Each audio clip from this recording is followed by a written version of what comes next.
लेते हैं इसी बीच एक और बड़ी और अहम खबर की। तो इस वक्त की बड़ी खबर किसान आंदोलन से जुड़ी हुई ये बड़ी खबर है। किसानों के दिल्ली कूच पर गृह मंत्री अनिल विज का बयान। 2 बार केंद्र से बातचीत हो चुकी है, अनिल विज ने यह कहा है। तो ये बड़ी खबर, अनिल विज का बयान हम आपको बता रहे हैं। उन्होंने कहा कि 2 दौर की बातचीत हुई, लेकिन उसके बावजूद किसान दिल्ली जाने पर अड़े हुए हैं। उनका यह भी कहना है कि कोई और मकसद नजर आ रहा है। अनिल विज ने यह भी कहा कि हम शांति भंग होने नहीं देंगे। तो दिल्ली और हरियाणा के बीच कई बॉर्डर हैं जहां से गुजरकर किसान दिल्ली जाएंगे। तो ऐसे में कहीं ना कहीं हरियाणा में भी प्रेशर है, सुरक्षा बलों की तैनाती की गई है। और इस पर गृह मंत्री ने बयान दिया है कि 2 दौर की बातचीत हुई है, कई घंटों की ये बातचीत रही है, लेकिन उसके बावजूद कुछ हल नहीं निकला। किसानों को लेकर उन्होंने कहा कि मकसद कुछ और है। प्रदेश को लेकर वो कहते हुए नजर आए कि हम शांति भंग नहीं होने देंगे। और भी उन्होंने क्या कुछ कहा, चलिए आपको सुनवाते हैं। यहाँ कि केंद्र सरकार से बात हो, तो बात तो केंद्र सरकार दिल्ली से यहाँ आकर कर रही है। 2 बार बातचीत हो चुकी है और आगे भी वो बातचीत करने के लिए मना नहीं कर रहे हैं, लेकिन फिर भी ये दिल्ली जाने के लिए अड़े हुए हैं। तो वो समझ से परे की बात है कि किस लिए दिल्ली जाना चाहते हैं। ऐसा लगता है कि इनका मकसद कुछ और है। सर, स्थिति को संभालने के लिए क्या क्या सरकार की तरफ नहीं, पूरी तरह से तैयारियां हैं। हम शांति भंग नहीं होने देंगे। और मेरा तो इनको ये कहना है कि ये अपनी कॉल को विड्रॉ करें, वापस लें अपनी कॉल को। और बातचीत के लिए अभी भी मुंडा जी कह रहे हैं, बार बार सरकार कह रही है कि हम तैयार हैं। तो बातचीत से ही हल निकलेगा। कोई दिल्ली पर जहाँ हरियाणा पर हमला करके तो हल नहीं निकलेगा। हल तो बातचीत करे, और सरकार तैयार है। सरकार खुद पहली बार है कि दिल्ली से चल के यहाँ आई है। तो दिल्ली में जाके ये किसको सुनाना चाहते हैं? सर, बॉर्डर पर स्थिति कैसी कि केंद्र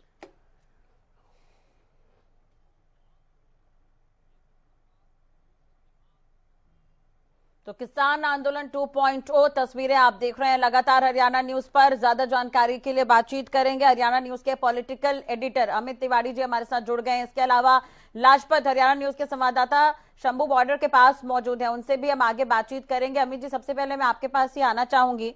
हम पहले भी चर्चा कर चुके हैं कि ये 2021 की स्थिति दोबारा रिपीट ना हो। उम्मीद यही जताई जा रही थी कि कल जो बातचीत हुई उसमें कुछ हल निकलेगा, लेकिन वाकई अब ये कहना पड़ेगा कि ये किसान आंदोलन 2.0 है या फिर किसान आंदोलन रिटर्न्स है। फिर से वही तस्वीरें नजर आ रही हैं। क्या नजर आ रहा है सर, आगे कुछ हल निकल सकता है इसका अब?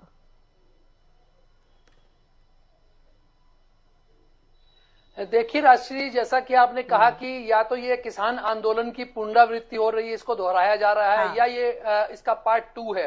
तो ऐसे में देखिए, दोनों ही स्थितियां जो है वो कहीं ना कहीं सरकार पर दबाव डालने की रणनीति है। क्योंकि जैसा लगातार चल रहा है कि चुनाव जब आते हैं तो विभिन्न संगठन जो है अपनी मांगे मनवाने के लिए आगे आते हैं और वो पुरजोर तरीके से अपना आंदोलन चलाते हैं ताकि सरकार पर दबाव दिया जा सके और अपनी जो मांगे हैं वो मनवाई जा सके। मैं अभी गृह मंत्री अनिल विज को भी सुन रहा था, दर्शकों ने भी सुना होगा। उन्होंने कहा कि सरकार खुद चलकर गई है बातचीत के लिए। उनमें केंद्रीय कृषि मंत्री देखिए अर्जुन मुंडा हैं, पीयूष गोयल हैं, और साथ साथ गृह राज्य मंत्री जो केंद्र के हैं नित्यानंद रॉय, वे पहुंचे। और 2 दौर की बातचीत हुई है, लेकिन सफल नहीं हुई। कुछ मांगे पर जो सरकार ने सहमति जताई थी और कई ऐसी मांगे हैं जिन पर सहमति नहीं बन पाई। और वो एक तरह से अगर आप केंद्रीय कृषि मंत्री की बात सुनेंगी तो यह स्पष्ट भी हो जाएगा कि देखिए, सभी मांगे जो मानी नहीं जा सकती क्योंकि उसको लागू करने में दिक्कतें हैं। आप एक बात को समझने की कोशिश करिए कि जब अब एक तरह से लोकसभा का जो 17वीं लोकसभा है उसके सत्र का अवसान हो चुका है, अंतिम सत्र उसका समाप्त हो चुका है, और ऐसे में आंदोलन का आह्वान किया गया है। तो ऐसे में देखिए, ना तो सरकार कुछ कदम उठा सकती है और न ही इस बारे में किसानों को भी अपनी मांगों को लेकर थोड़ा सा उदारवादी होना होगा। हालांकि उनका कहना है कि एमएसपी की जो एक बात उन्होंने जब मानी थी उस समय सरकार ने उसे लागू नहीं किया, लेकिन अब चुनाव आ रहे हैं तो ऐसे में इस प्रकार का आंदोलन खड़ा नहीं होना चाहिए। लेकिन दूसरी ओर एक और भी पक्ष है जो सरकार के विरोध में जाता है कि सरकार ने उनका रास्ता क्यों रोका। जब वे शांतिपूर्ण प्रदर्शन करते हुए दिल्ली की तरफ कूच कर रहे थे तो उनका रास्ता क्यों रोका गया, और इतना जो खर्चा किया गया है, कई बैरिकेटिंग की गई और बैरिकेड टूटते हैं तो जो हिंसा भड़क सकती है, ऐसी संभावनाएं है। आज हाईकोर्ट ने भी जो 2 याचिकाएं हाईकोर्ट में लगी थी उनकी सुनवाई हुई और उसमें एक सरकार के पक्ष में थी, एक सरकार के खिलाफ थी। तो जो सरकार ने अपना पक्ष रखा उसमें कोर्ट ने भी यही पूछा कि आपने रास्ता क्यों रोका। उन्होंने कहा कि आंदोलन, सार्वजनिक स्थानों पर आंदोलन की मनाही सुप्रीम कोर्ट का एक फैसले का उदाहरण उन्होंने दिया है, लेकिन रास्ता किसी भी सूरत में नहीं रोका जाना चाहिए। हालांकि कानून व्यवस्था को बनाए रखना जो राज्य सरकार की जिम्मेदारी है और पंजाब सरकार ने उन्हें आगे बढ़ने के लिए कहा है, लेकिन हरियाणा ने रोक दिया जी। तो सबसे बड़ा प्रश्न यही उठता है कि हरियाणा ने अगर रोका है, अपने लोगों की, अपने नागरिकों की सुरक्षा के लिए रोका है, तो क्या वे लोग शांतिपूर्ण प्रदर्शन करने के लिए जा रहे थे।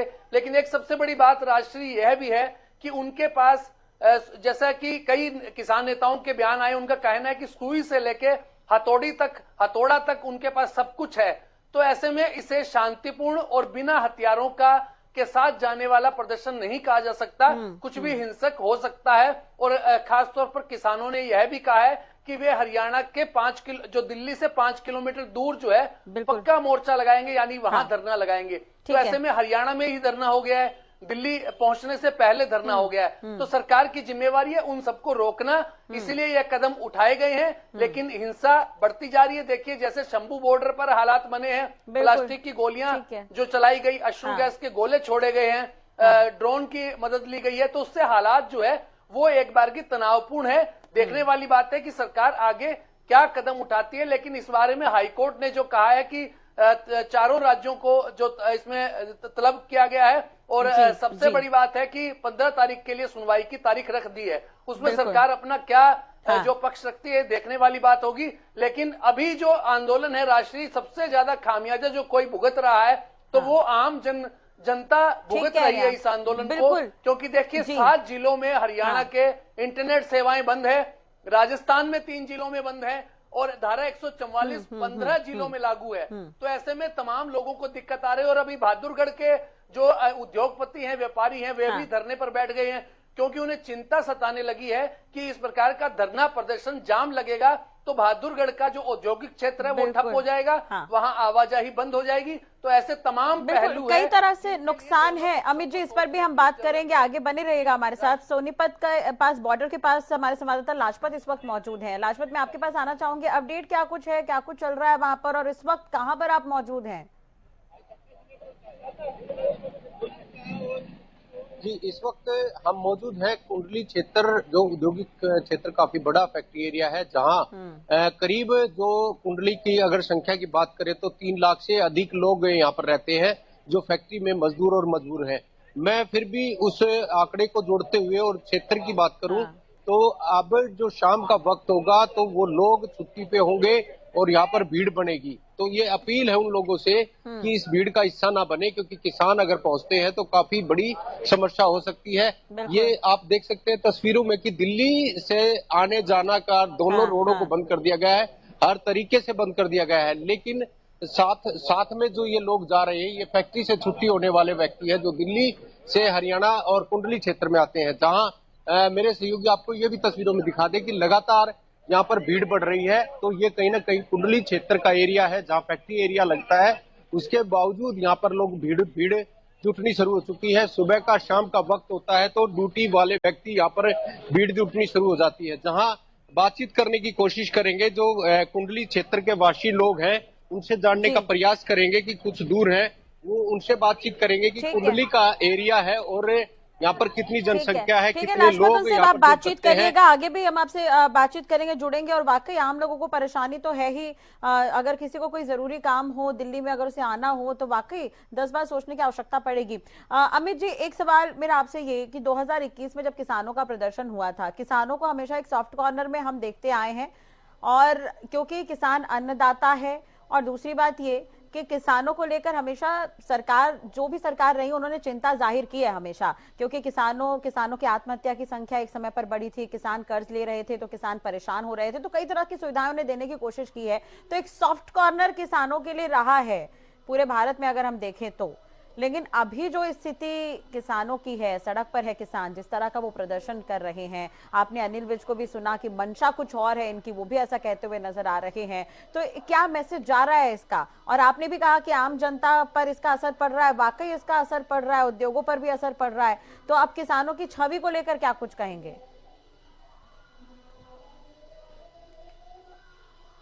देखिए राजश्री, सबसे अहम बात है कि सरकार ने किसानों के कल्याण के लिए क्या कदम उठाए हैं। हाँ। अगर आप 2021 के जो आंदोलन की बात करेंगे हम, तो उसके साथ जो 3 कृषि कानून जुड़े हुए थे, जिनको लेकर आंदोलन चला गया था, पक्का मोर्चा लगाया गया और काफी किसानों की देखिए उस दौरान जो है मौतें भी हुई थी। लेकिन ये उसके लिए सरकार को जिम्मेदार नहीं ठहराया जा सकता, क्योंकि वो जो मौतें हुई थी वो स्वाभाविक मौतें थी, आंदोलन के दौरान हुई थी, हिंसा नहीं हुई थी, किसी लाठीचार्ज में मौतें नहीं हुई थी, तो उसके लिए सीधे रूप में दोषी नहीं ठहराया जा सकता। 2019 में सरकार ने एक बड़ा कदम जो केंद्र सरकार ने उठाया था, वो किसान सम्मान निधि का था, जिसमें 2-2 हजार रुपए की 3 किस्तें सरकार ने जो सीमांत किसान है, छोटे किसान है, उनके खाते में डालने का जो एक सिलसिला शुरू किया, जो देश में पहली बार हुआ। तो ऐसे में 6,000 रुपए की सहायता उनके पास पहुंच रही थी। इसके अलावा जो फसल बीमा योजना का जो एक काम शुरू किया गया, उसका मुआवजा मिला है। देखिए, करोड़ों रुपया हरियाणा के जो किसानों को मिला है, अभी तक पेंडिंग भी है, वो भी उनकी मांग रहती है, वो थोड़ा देरी से मिलता है। हाँ। लेकिन अब जो आपने बात उठाई है कि इसमें आम आदमी के लिए सबसे बड़ा जो है, वो एक तरह से किसानों के प्रति उनकी हमेशा से ही वो अन्नदाता है, उनका सम्मान है, उनका आदर है। हाँ। उन्हें मान सम्मान दिया जाता है, क्योंकि वो मेहनत करता है खेतों में, इसलिए हमें खाना मिलता है, भोजन मिलता है और अन्न मिलता है। तो आम आदमी उनको आदर की दृष्टि से देखता है। लेकिन इस आंदोलन के बीच में कहीं किसानों की मांग लेकर कोई शरारती तत्व तो नहीं घुस आता। यह किसकी जिम्मेवारी है? सरकार की जिम्मेवारी है, सरकार को देखना चाहिए। लेकिन सबसे अहम बात है कि आज जो आंदोलन उठाया जा रहा है वो एमएसपी की गारंटी की मांग है।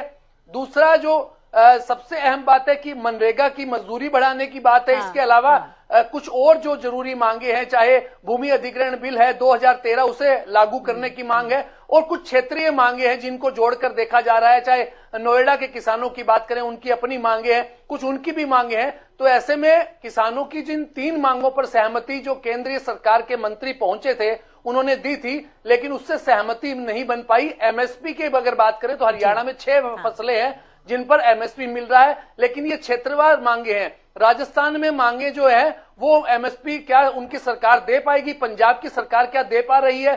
तो इस तरह से तमाम इलाकों में क्या पर्याप्त मात्रा में राज्य सरकारों के संतुलन के साथ जो है एमएसपी की गारंटी दी जा सकती है, लेकिन सभी सरकारें सहमत होनी चाहिए। हाँ। तो देखने वाली बात है कि इसमें क्या कुछ कदम उठाते हैं, लेकिन आज जो परेशानी है वो आम आदमी को उठानी पड़ रही है। उनके रास्ते बंद हैं, उनका व्यापार ठप है, और देखिए सब्जियां, दवाइयां और खाद्य सामग्री बड़ी स्क्रीन पर तस्वीरें भी दिखा रहे हैं अमित जी। उन तस्वीरों को आप देखेंगे, वाकई तो स्थिति चिंताजनक है, और जो परेशानी हो रही है वो तो हो ही रही है, लेकिन इसका कहीं ना कहीं हल निकालना भी बेहद जरूरी हो जाता है। बहुत बहुत शुक्रिया अमित जी तमाम जानकारी और बातचीत करने के लिए। लाजपत, आपका भी बहुत बहुत शुक्रिया जुड़ने के लिए और तस्वीरें दिखाने के लिए। तो एक बार फिर से किसान आंदोलन